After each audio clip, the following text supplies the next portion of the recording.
Hello, good morning, केम छो। उम्मीद है आप सब लोग बेहतर होंगे, अपना ध्यान रख रहे होंगे। और आप में से कई लोग पूछ रहे हैं आजकल सर आप आजकल वॉक नहीं करते हैं, वॉक करते हैं आप रिकॉर्डिंग नहीं करते हैं। तो एक्चुअली में हमारे जो रूफ है उस पर कुछ काम भी चल रहा है। अभी रेनी सीजन में क्या हो, थोड़ा सीपेज आने लगा उसमें।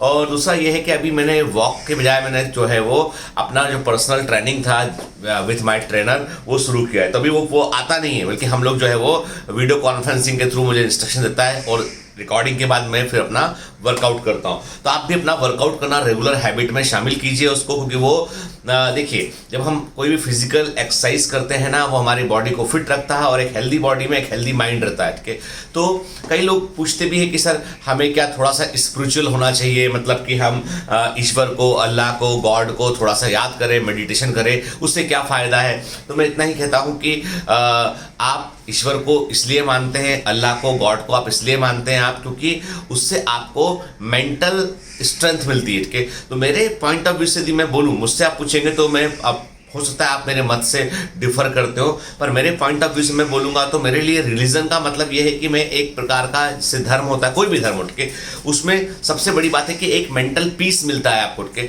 और वो मेंटल पीस जो है, और इसके पीछे धर्मांध होने की जरूरत नहीं है कि हम जो है बिल्कुल एकदम ब्लाइंड हो गए, कुछ भी बात को हम बगैर लॉजिक के मान रहे हैं, ऐसा नहीं करना चाहिए। मेरा मानना यह है कि धर्म का मतलब होता है धारण करने योग। जो अच्छी चीज़ें हैं, अच्छी बातें, उनको आप धारण कीजिए और अपने मन को शांत रखने का इससे बेहतर कोई तरीका नहीं हो सकता है। जो प्रार्थना है, जो मेडिटेशन है, जो आप ध्यान लगाते हैं, वो आपके लिए जो है वो बड़ा बेनिफिशियल होता है। कहा जाता है भगवान बुद्ध जो है वो भी ध्यान लगाया करते थे, और जितने हमारे ऋषि मुनि हैं सब वो अपना ध्यान लगाया करते हैं और उससे उनको जो है मेंटल स्ट्रेंथ मिलती है। और आज के ज़माने में भागती दुनिया में मेंटल हेल्थ जो है वो बड़ा इंपॉर्टेंट इशू है over the physical health also. कह रहे आपको फिजिकली तो फिट रहना ही रहना है, ठीक है, और मेंटल हेल्थ भी आपकी बेहतर रहना चाहिए। एक बड़ा अच्छा क्वेश्चन किसी ने मुझसे पूछा, क्या हमारे अंदर सर बदले की भावना होना चाहिए, ठीक है, क्या हमारे अंदर रिवेंज होना चाहिए? तो मैं कहता हूं कि बिल्कुल आपके अंदर रिवेंज होना चाहिए, बदले की भावना होना चाहिए, लेकिन वो डिस्ट्रक्टिव नहीं होना चाहिए, वो क्रिएटिव होना चाहिए। वो दूसरे की लकीर को मिटाने वाली भावना नहीं होना चाहिए, बल्कि अपनी लकीर को इतना बड़ा खींच दीजिए कि वो लकीर के सामने सारी दुनिया की लकीरें छोटी दिखाई पड़े, ऐसी भावना होना चाहिए। इसका मैं एक बड़ा इंटरेस्टिंग किस्सा आपको सुनाता हूं, आप गूगल करेंगे आपको मिल भी जाएगा। एक किस्सा है कि अभी आप जानते होंगे कि जो सबसे अच्छी है, सबसे महंगी और अच्छी वाली जो स्पोर्ट्स कार अवेलेबल है, जो लगभग हर बड़े अमीर आदमी का सपना होता है। भाई अमीर आदमियों के भी सपने होते हैं कि भाई हम जैसे मिडिल क्लास भी सपना देखते हैं, वो लोग भी सपना देखते थे। तो उन पे जो अमीर लोग होते हैं उनके गैराज में वो जो है रखना पसंद करते हैं लैम्बोर्गिनी, फरारी, ऐसी स्पोर्ट्स कार उनके पास होती है। और आपको बता दूं मैं, मुंबई के अंदर जो यदि फरारी की यदि आप कॉस्ट देखेंगे तो ऑन रोड कॉस्ट फरारी का जो है 4.5 करोड़ से लेके जो है 6.5 करोड़ का होता है। ठीक है, डिपेंड करता है आप किस मॉडल पे आप ले रहे हैं, क्या कस्टमाइजेशन किया आपने। तो 4.5 करोड़ रुपए, 6.5 करोड़ की आती है फरारी के। And same the cost Lamborghini का कॉस्ट भी इसके आसपास होता है, बल्कि 50 लाख रुपए ऊपर ही होता है। ठीक है, तो ये तो स्पोर्ट्स कार की बात है कि अब दोनों कंपनियों की मैं आपको बताता हूं कि जो फरारी है उसके मालिक है एंजो फरारी, ठीक है, और लैम्बोर्गिनी के मालिक थे फेरुशियो लैम्बोर्गिनी। ठीक है, तो लैम्बोर्गिनी बेसिकली एक ऐसी कंपनी थी जो ट्रैक्टर बनाया करती थी। लैम्बोर्गिनी वो अपने आप में सफल बिजनेसमैन थे, उन्होंने बहुत सारे ट्रैक्टर बनाया करते थे जो खेतों में काम करते हैं, और यूरोप में काफ़ी अच्छा नाम था कि भाई ट्रैक्टर लेना हो तो उनका ट्रैक्टर लो, बढ़िया काम है। और उनके पास चूंकि पैसा भी था उनके पास, लेकिन उनको जो है वो स्पोर्ट्स कार का शौक था उनको। और उस जमाने में जो सबसे एकमात्र स्पोर्ट्स कार जो सबसे अच्छी सफलतम अवेलेबल थी वो थी फरारी। फरारी का बहुत नाम तब भी था, अब भी है और रहेगा आगे भी। तो एंजो फरारी जो है उनसे उन्होंने जो है उनकी कंपनी से उन्होंने जो है वो 2 फरारी कार खरीदी। उन्होंने दोनों फरारी कार खरीदी उन्होंने, और उन्होंने उसको चलाया, उनको बड़ा शौक था और उनको लगा कि फरारी कार में जो है कुछ टेक्निकल प्रॉब्लम है। उन्होंने कहा चलो एक काम करता हूँ, मैं खुद बिजनेसमैन हूं तो एक बार एंजो फरारी से मिलने जाता हूँ। तो वो एंजो अपॉइंटमेंट लेके एंजो फरारी से मिलने गए। वहाँ जाके उन्होंने बताया कि उनकी नॉर्मल मुलाकात होने पर उन्होंने कहा कि ऐसा है कि मेरे पास आपकी 2 फरारी कारें हैं और मैं दोनों से सेटिस्फाइड नहीं हूँ। मुझे लगता है कि आपकी गाड़ी के क्लच में प्रॉब्लम है, क्लच बहुत छोटा है और गाड़ी का क्लच जो है वो प्रॉब्लमेटिक है, आपको इसको फिक्स करना चाहिए। एंजो फरारी जो है जोर जोर से हंसने लगे, बोलने लगे कि देखो वैसा ऐसा है। उनसे बोला कि मिस्टर लैम्बोर्गिनी कि आप है ट्रैक्टर वाले आदमी, ठीक है, और आपने खरीद ली स्पोर्ट्स कार, आपको कार चलाना आता नहीं है, इसलिए आपको ये सारी प्रॉब्लम हो रही है। तो एक काम कीजिए कि ट्रैक्टर कम चलाइए, कार पर फोकस कीजिए और कार चलाना सीखिए। ऐसा उन्होंने पब्लिकली 10-15 लोग और प्रेजेंट थे, वैसा वहां पर उन्होंने उसका अपमान कर दिया।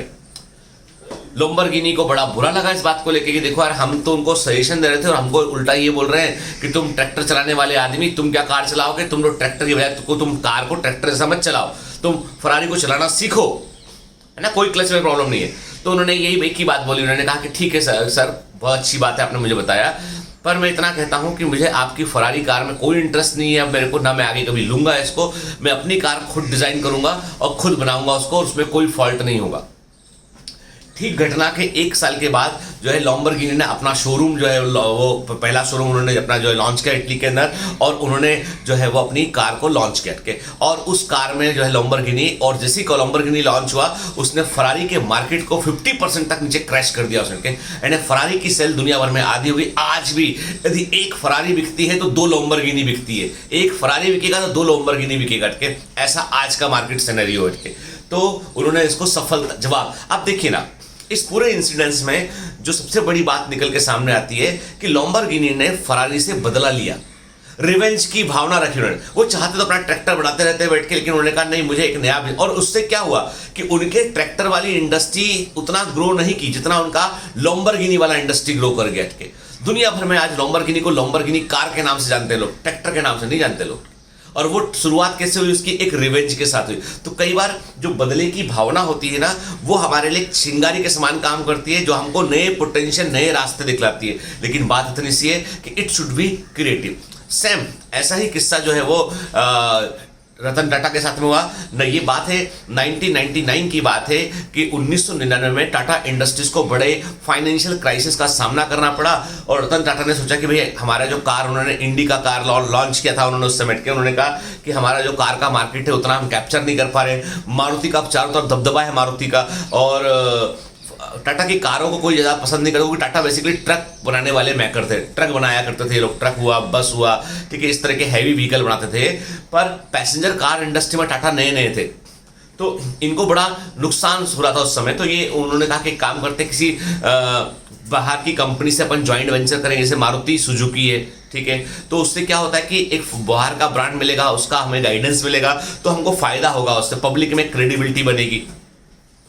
गए ये मिलने के लिए जगुआर लैंड रोवर के जो मालिक है, वो बेसिकली फोर्ड ग्रुप के अंदर आता था के, वहाँ उनसे मिलने गए। मिलने पर वहाँ के जो लैंड रोवर जगुआर को जो डील करने वाला डिवीजन था उसके हेड से मिले, और उन्होंने जो है कहा कि ठीक है हम देखते हैं, हम जो है वो इंडिया विजिट करते हैं, देखते हैं आपका प्लांट किस तरह का, किस तरीके से आप काम करते हैं। वो पूरी टीम इंडिया आई।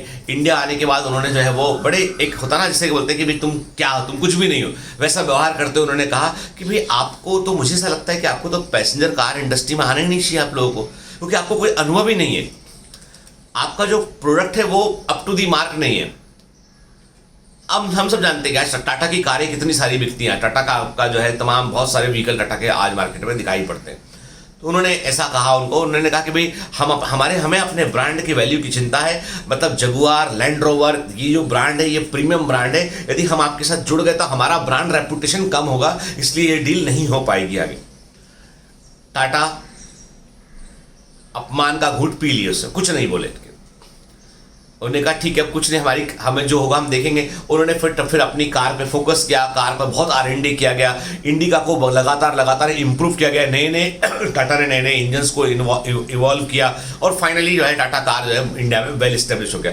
2008 में पूरी दुनिया में ग्लोबल फाइनेंशियल क्राइसिस था, अमेरिका में इससे शुरू हुआ और पूरी दुनिया में फैल गया, और कोरोना का जिसे आज काल बोलते हैं ना, ऐसा ही काल एक समय फाइनेंशियल मार्केट में आया था, पूरी दुनिया के सारे मार्केट क्रश कर चुके थे। और उस जमाने में फोर्ड के लिए जगुआर लैंड रोवर जो है एक बहुत बड़ी लाइबिलिटी बन चुका था, क्योंकि इतनी अधिक कारें महंगी होती है, इतनी अधिक उसकी सेल थी नहीं। और जगुआर लैंड रोवर जो है वो अपने खुद को बेचने के लिए, फोर्ड जो इस ग्रुप को बेचने के लिए कोई ऑटोमोबाइल मेकर को देखा था भी कोई खरीद ले इसको, ताकि हमारा ओवरहेड कम हो, नुकसान कम हो। जो खरीदार सबसे पहले सामने आया, सबसे बड़ी बोली लगाई, वो रतन टाटा। जिस टाटा मोटर्स को उन्होंने कहा था कि तुम अप टू दी मार्क नहीं हो, तुम्हारे साथ जुड़ने पर हमारा अपमान हो सकता है, और उसी टाटा मोटर्स ने जो है जगुआर लैंड रोवर को खरीद लिया। पूरी दुनिया में टाटा मोटर आज जगुआर लैंड रोवर को ऑन करता है। मुंबई के अंदर ही बड़े बड़े शोरूम है इसके, बड़ी महंगी कारें, 50 लाख 60 लाख से कारें शुरू होती है, और वो कारें बिकती आज टाटा के ब्रांड नेम के साथ में। Jaguar Land Rover owned by Tata group, ठीक है।